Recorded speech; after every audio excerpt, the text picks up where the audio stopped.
Hello, it's Shelley F Knight, bringing you Positive Changes, a self-kick podcast.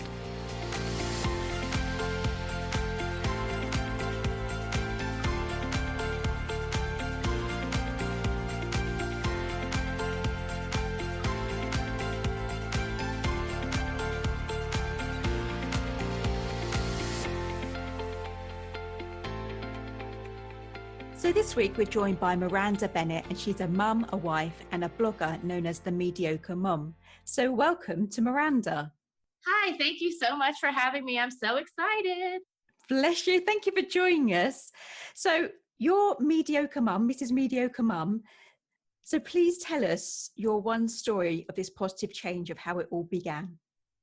Oh gosh, well, it started kind of on a non-positive note, actually. When I had my second son, I was hit pretty hard with postpartum depression. And when I started finally seeking out help, I realized there were a lot of people that I knew that had babies and had this issue. And even though I knew them and I've known them for years, I never knew that they suffered through this. And it was interesting to me that so many people are struggling and yet nobody's talking about it. So it started just as me writing a couple blogs about my experience to try to help other people feel less alone. But it's kind of morphing into, I want to be your one-stop shop. I want it to be funny. I want there to be resources. I want, I have free principles and decluttering guides, and I want to have recipes. And so I'm still in the infancy of all of it. And so I hope my community kind of sticks with me as I go through the growing pains. But it started out just as hey, we need to talk about this. And it's turning into, hey, we need to talk about everything. I agree. So your postpartum depression, so we call it postnatal depression here. Okay. Was it quite obvious from the start, or did months pass? How did you know something was going on? It wasn't obvious to me. What's interesting is I've suffered from depression my whole life. So I've kind of dealt with it on and off. And with my first baby, she just turned 4 actually. My husband and I were very scared that I would be prone to postpartum depression. And but it didn't happen. And so when I had my second baby, it just didn't even occur to us that it could. So he was about 6 months old when I finally kind of had a big breakdown. My mom had to come over, had to take the kids so I could, call a doctor, get on therapy, get on medication, and do everything that I needed to do because, when you're exhausted because you have a newborn baby and you have a toddler, of course you're tired. Of course you're struggling. Of course. And you just keep kind of brushing it off. Well, this is normal. Of course, this is really hard. I had a 3-year-old and a newborn. And it wasn't until he was about 6 months old that I realized this is way more than just struggling through having 2 kids. So yeah, that's when I sought out the help. I'm still in therapy. I'm still on medication, very proud, trying to get that very normalized. I think people need to talk about that more as well. And it's also allowing me to see the joy and to see the funny and to be able to post to my community about funny things that my toddler's doing and actually enjoying moments. And even though some days are harder than others, it's really Mrs. Mediocre Mom starting this has been part of what saved me. Just having this outlet has been amazing. That's brilliant. So why mediocre? I love the big brands, like, fantastic and amazing. So why did you go for Mrs. Mediocre Mum? Tell me about the name. So I want to kind of give mediocre less of a negative vibe. I think that we are in such a social media driven world. And we're also, the last, 3 to 5 years, just this personal development boom has been insane, right? Yeah, absolutely. So everyone is striving to be their best, which is important. You should always strive to be better than yesterday.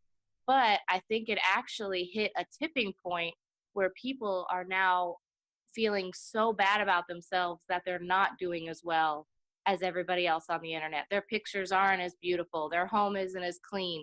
They're not taking their hobby and turning it into a business. And now they're wondering, should it be a business? Maybe it's not enough just being something that makes me happy.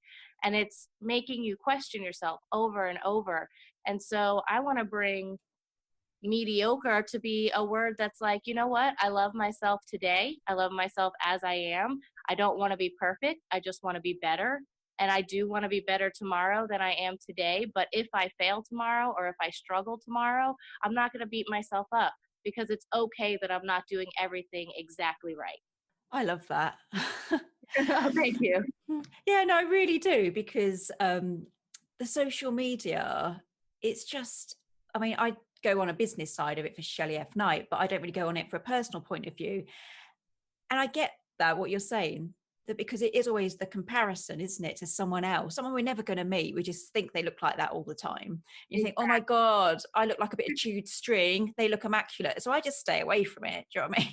I know. And if you look at my Instagram page and my Facebook page, you will see that there's maybe a handful of pictures where I look done, and the rest of them are me just looking like a crazy person trying to make it through life.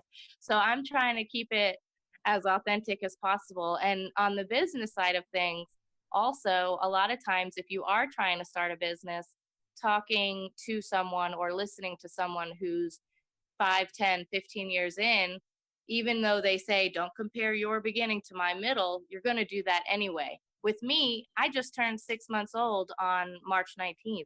So you can absolutely compare yourself to me, because I'm also in the beginning, and we can struggle together, and you can see everything I'm doing and maybe learn from my mistakes or go through some of the mistakes with me. Yes, and that's brilliant, isn't it? Because I think people always do the big success stories at the end, but realistically, it's been like 5 years, 10 years. And I just like realistic people like you, Miranda. Do you know what I mean? The real, look, this is the truth. We don't have like white walls in our house. The kids got, food in their hair. I kind of like that. Exactly. I'm just trying to keep it as authentic as possible. And I really think authentic has been kind of a buzzword lately. Everyone wants to be authentic. And now that is turning into, a show as well. Their authenticity only comes from certain areas, from certain times. Well, I want to show you that, today is a really good day, and my kids were listening really well, and we were all getting along. And today everything is a show. I'm sorry. I don't know if I'm allowed to say that, but I think that there's a lot of people who are struggling who need to see that other people are struggling. And when it comes to the people who have had businesses for 10 or 15 years, they have beautiful pictures with photographers, and they have these amazing office spaces. I'm working from the couch, or I'm working from the kitchen table while my children climb all over me because I can't afford a nanny. So I want people to know, like, just because it's really, really hard doesn't mean that you can't do it. It's not going to be perfect. It's going to be harder than the people who do have the extra help. But hey, let's do it together, and we can motivate each other. So your audience, your followers, does it really, really help them when they see you being real?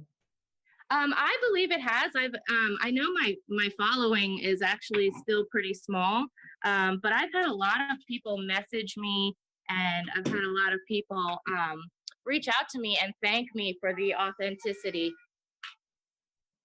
Oh no, my daughter's crying. Can you hear that? Do you want to sort her out? Yeah, one second. She just came in and got on my lap and then was banging stuff together. Trying to get my mom to. Okay, I think she walked away from the door. Okay, can you ask me that question again? I'm sorry, I lost my train of thought. What did I ask you? Don't even edit this out. Maybe this is exactly what people need to see. Yeah, we've just been talking about authenticity, and it is like that, isn't it? Like, we've got a dog barking here at the moment. Things happen. Exactly. So do you have a positive affirmation you use, like a little catchphrase? Yes, and I post this a lot, and I've written it on my mirror. I say it to myself. I say it to my daughter when I drop her off at school. Don't be perfect, just be better. Oh, I like that. And that's what we all should strive to do. Don't be perfect, just be better, and don't beat yourself up, and just enjoy today. I think so many of us are thinking about what's happening 5 minutes from now. People tend to look ahead constantly. What do they need to do to, get their kids lunch ready? Okay, we need to think about that. Okay, we need to make a list because we need to get to the store. Okay, I need to make sure that I'm working out because I need to lose 10 pounds. Okay, I need to make sure I'm working on this because I need my business to grow to this. And we forget to kind of enjoy right now.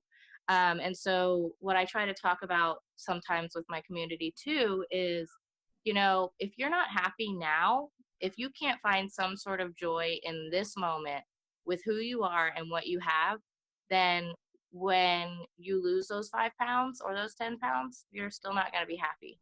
If you get your total list done, you check everything off, kids are fed, grocery store's done, everything's done, you're still not going to feel happy. If you get your business to a 6-figure business, those things aren't going to be what makes you happy. You have to be able to look around right now, look at your kids, look at your family, look at your home, look at yourself in the mirror, and be able to say, you know what, I'm doing okay. Everything is good, and I'm happy right now, and I'm going to enjoy right now. That's so true. And there's a real element of self-love there, because so many people are always looking for this answer, and it's always in when I've got this amount in the bank, when I've got this many children, when I've achieved this with work, when I've got my parents' approval. Exactly. And actually it's not there. The answer's not there. As you say, it's not in the 6-figure. I'd like to try it, to be honest. I'd like to see if my happiness is in the 6-figure. Oh yeah, I definitely think we should explore it. Yeah, just for research. But it is in the now. Are you happy? And it is that, stop going externally to yourself and start that inner journey, which I know some people hate. They'll be rolling their eyes as we're talking, Miranda. But if you don't like yourself, if you don't like being around yourself, that's probably where you need to start.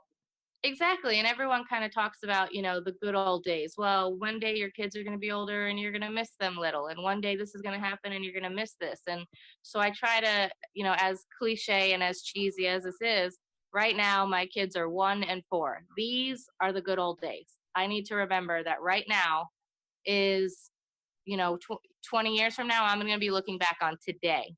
So I want to make sure that I'm not missing it.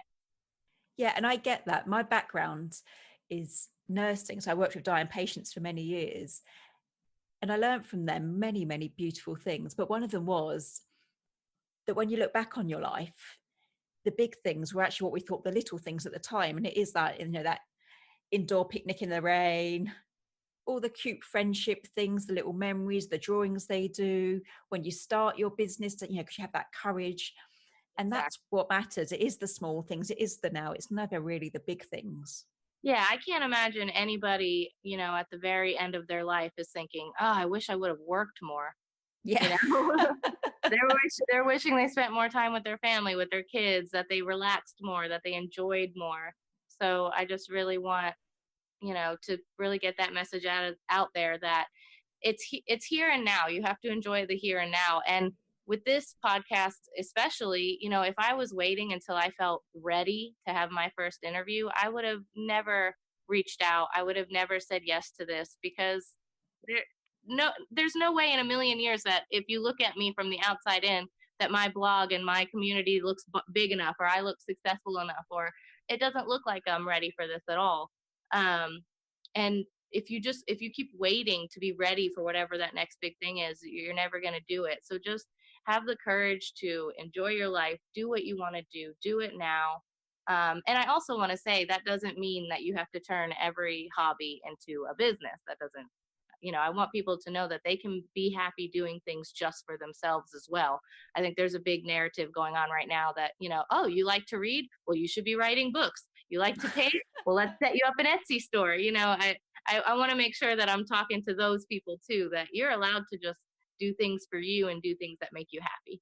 Yeah. And I think that's really important, because as you say, you read a book, you should write one. And you're like, well, I have written one. But, the point is really true that, we need to have a creative process, just something where we switch off from the wife, the mother, the work mode, just find it. But then that doesn't have to be a career, does it? Exactly. Bless you. So when you were going into postpartum depression or postnatal depression, what was it that made you do the positive change? Was it you? Was it your children? Well, so I started diving into all of the, personal development with everybody else actually when my first child was born. Because since I had struggled or have struggled with depression my whole life, I realized there's no way that I can raise a strong, independent, self-loving woman if I'm not that. So when she first came out, I looked at her and I thought, man, I have to do better. So I started reading all the books and listening to all the podcasts and doing all the journaling and really working on myself. Um, and things got really, really good for a long time, which is another reason the postpartum with my second was blindsiding me. I just didn't expect it. So while I was in it, I kind of stopped doing all of the work. I stopped using all of the tools that I had learned. And when you have depression that isn't situational, meaning it could potentially be with you for the rest of your life, no matter what, you can never stop doing the work. You can never stop using the tools. It's a daily job to make sure you're on the right path and you're doing the right thing. And, I have to make sure I'm getting enough sleep. I have to make sure that I'm not getting overwhelmed with, work and the kids. I have to really kind of hold my own hand through life to make sure that I'm not putting myself in a bad spot. So once he was about 6 months old and I kind of lost it and I just was crying and I was asking for help and I asked my mom, please get the kids out of here because I don't want them to see me like this. And, I immediately got into therapy and I started again on all those tools and all the podcasts and all the books and really putting myself first in that respect. And that is what is so important, is that we, especially as mothers, don't put our needs even second or sometimes even third. But at the end of the day, my kids were suffering because I was not putting myself first. And the good thing too, for anybody who's listening who is suffering through something like this kind of chronically, the good news is when you fall off, you don't start over. You just pick up where you left off. You already have so many tools and so much information to where getting started again is so much easier than it was the last time and the time before that. So you just have to remember, this is a daily struggle. And when I got back into therapy, I'll tell you, it was kind of a kick in the pants to admit I thought I was doing so much better. I thought I was cured, and I kind of, I just thought everything was perfect. And so it really was a kick in the pants when I was like, oh, this is with me still. This is something that can come back at any time. And so I have to make sure that I'm doing the right thing for my family and for myself. I think you're such a courageous woman. I think you're brilliant. I really do. Oh my goodness. Thank you so much. I just listening, I got goosebumps thinking, you rock my world, Miranda. You truly do. Oh my goodness. To you. And I'm just like, oh, you said about authenticity earlier, and you've just blown me away because I'm not often quiet. You can ask my husband, hardly ever quiet. And I've gone absolutely silent. Could you just, I don't know. I feel all emotional. Oh, thank you so much. I'm getting a little emotional too. We need more of you in the world where you just say, do you know what? It's all right to live with condition. It's all right to have depression. It's a daily job. Do you know what? Put yourself before your kids. Sometimes you have to hold your own hand and all those things. I'm like, yes, Miranda, all the way. Thank you so much. Well, this is part of why I'm trying to make my information more public, because I think if people aren't going to talk about it, it's not going to get better. If we're not going to normalize it, it's not going to get better. And at the same time, if we normalize it and it's something that people aren't afraid to bring up and something that we're not afraid to talk about, then we might actually be able to prevent it instead of constantly chasing the cure. We might be able to do a lot better for each other. So that's my hope, but we'll see. I just think it's brilliant. And the other point where you said, if you fall off the wagon, you don't go back to the start, you just pick up again where you left off. And I'm like, I think that'll ping many light bulbs across the world. I just think that's brilliant. I truly do. Thank you. I really hope so, because at first it feels like, starting over. I don't want to start over. I don't want to do this again. But you know, even my therapist told me, well, you got into therapy really quickly. So it seems like you learned a lot the last time you struggled. And I was like, you know what? You're right. Thank you. Pat on the back. Yeah, exactly. She makes me pat myself on the back quite often. She's wonderful. Oh, that's brilliant. I absolutely love that. Because my mum, you see, I grew up with my mum and she's a counsellor. And I don't know if your therapist does that, but does she speak to you with your head slightly on one side? Is it just a mum thing? My mum does that to me. I think it might be a mom thing because I do that to my kid. Yeah, my mum used to say, you know, good morning. And my mum would just like tilt the head and say, is it Shelley? Is it just therapizing you all day long? Yeah, and I'm like, well, yeah, I think it was. Now I don't know. Now I need to look inside myself. I don't know. It's just my mum and our dog. It's the only people that tilt their head and give me that look. Making you question everything you've ever thought. Yeah, absolutely.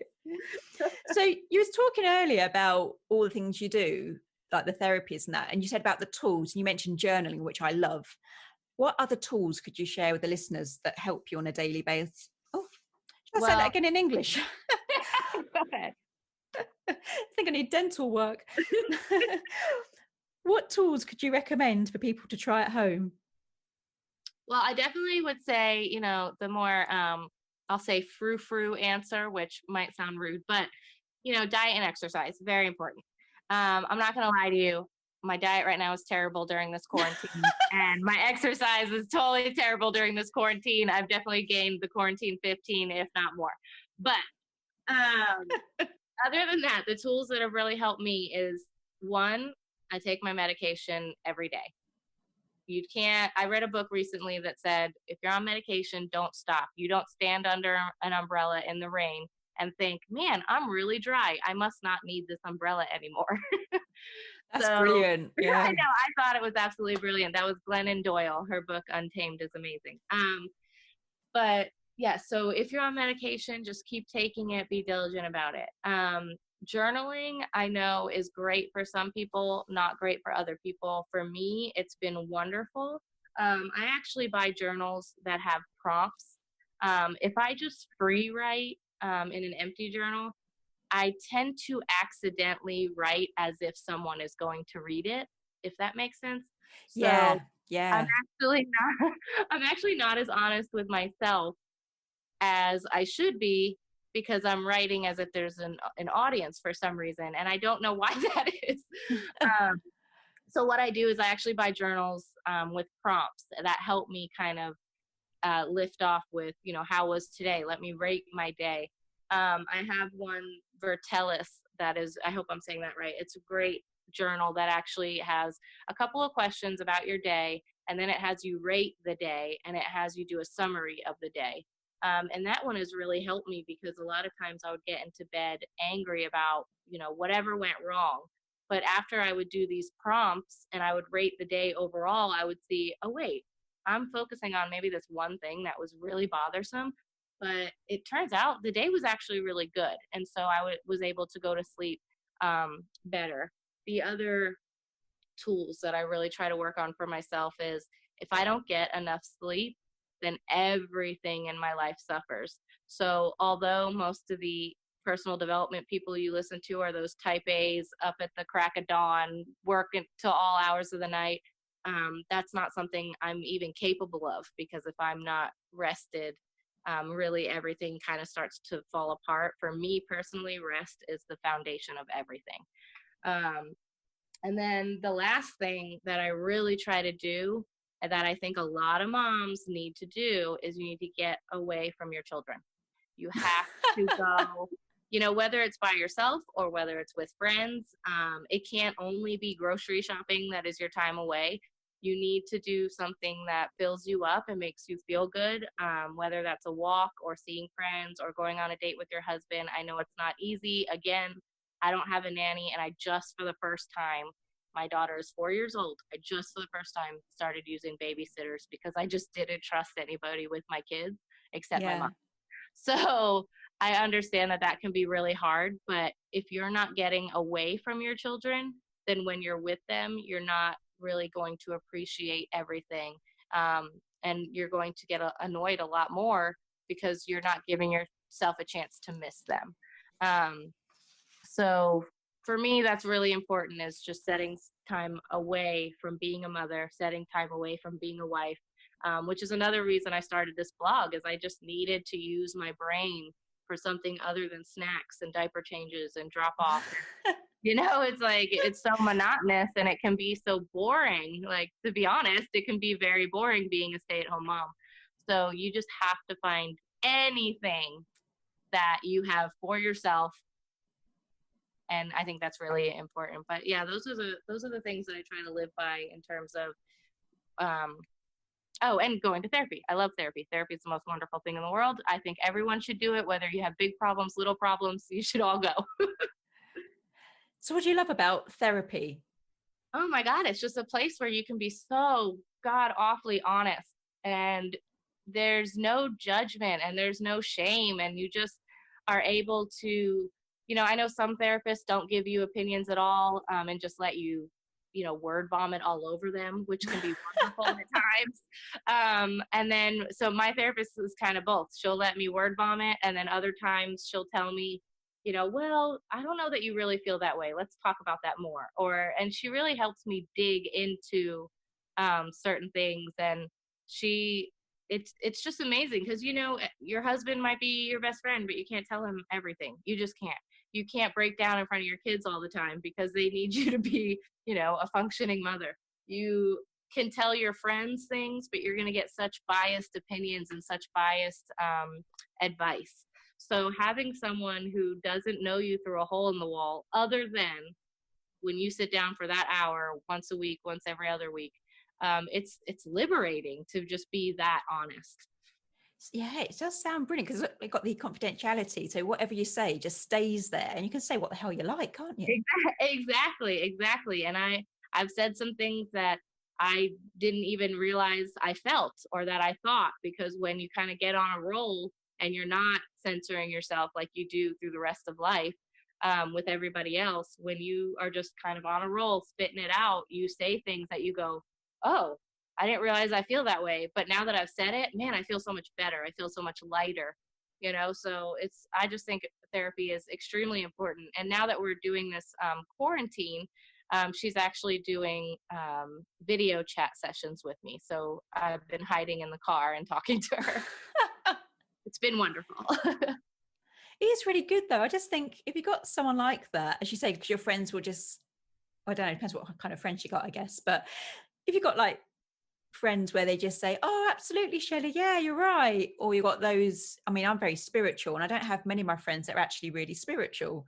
So they're a bit like, yeah, whatever. But with therapy, it's like self-love because you can say what the hell you like. It's your opinion. It's your truth, isn't it?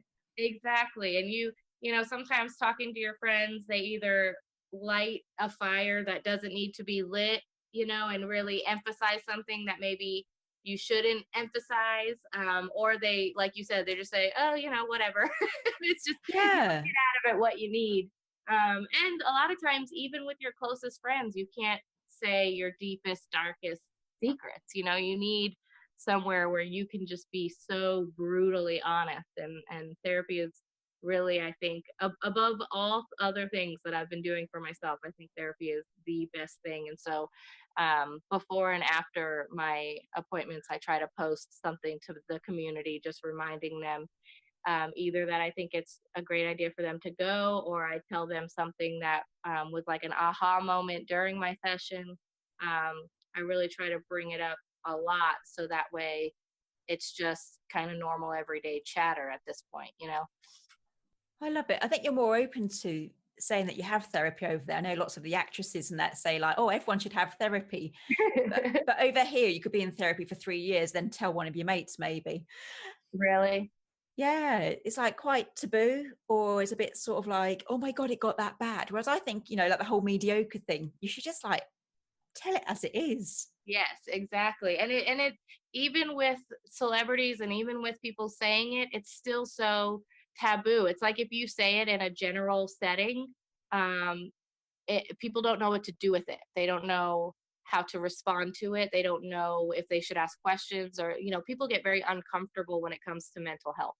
So we just need to make it kind of part of the daily conversation. And you don't have to live your life telling everyone, hey, stranger, I go to therapy and I take Lexapro, but it should be something that's like, hey, I see you're having a hard time. I see a therapist, she's great. Would you like her number? That could be more of a normal conversation. Or, hey, I see that you've been struggling a lot and you're doing this and this and this, and these things aren't working. Have you thought about seeing a psychiatrist about medication to help you get over this hump? Or, it should just be okay to talk about. Yeah, it should, because I think the whole thing that when you're not talking about mental health, you make an issue about mental health. Exactly. Then you're making it worse about the mental health, because then you're talking even less. Exactly. And honestly, when you have depression and anxiety, those things, in my opinion, those things are not you. It's like your mind now has a roommate, and that roommate is really mean, and it takes over, and you start to believe the things that the depression and the anxiety are telling you. So the less you talk about it out loud, the more real and the more weight the things that they're saying have. And it makes it even harder to seek out help, because now you think, well, maybe I don't even deserve to get help. Maybe I don't even deserve to be better. Maybe, my family deserves better than what I've got to offer, and I should just leave. Or, you just really fold within yourself. And what we really need to do is teach our children and our friends and our family to open up and say the things that they're afraid to say, because it's amazing how you could struggle with these thoughts for years by yourself. And yet when you start to say them out loud, they can vanish, so quickly. Recovery from certain things is so much quicker than just sitting with it by yourself. And so it's really worth it to get these things out. I think you're going to help so many people. I truly do. Oh God, thank you. I hope so. Oh, so people, I think, are just going to want to find you. So you're Mrs Mediocre Mom. Yes, I'm Mrs Mediocre Mom on all platforms. I just even downloaded TikTok. No idea how to use it. I'm going to need to borrow a teenager. I am mrsmediocremom.com for my blog, and hopefully we'll be getting some guest posts on, because I'd really like to get a lot of different perspectives, not just mine. There's a lot of things that women go through that maybe I have not gone through, so I want to make sure we kind of touch on all of those things. So stay tuned for more blogs there. And then, Pinterest, Twitter, Instagram, Facebook is all at Mrs. Mediocre Mom. And I really look forward to growing this community and really hoping that we can, not only that I can help them, but they can help me. Yesterday I posted, I'm going to have my very first interview, and I post a lot for you guys. And this time I need you to post for me. Please give me words of encouragement. And people were messaging me and commenting and just made me feel so good. So this is not just about me, and it's not just about them. This is about all of us together, which is really cool. Oh, you have to say I was all right. I wasn't some ogre of a host. I'm all right. No, you were awful. Just kidding. No, you made this so much easier. I was up pretty late last night going over in my head what maybe I should say, or what do I think she's going to ask, and I was so nervous. So you made it so easy. Thank you so much. Oh, you're most welcome. It's been an absolute delight. I say I am never lost for words, and you blew me away with your daily work on yourself. I absolutely loved it. So thank you so much. Thank you. Thank you so much.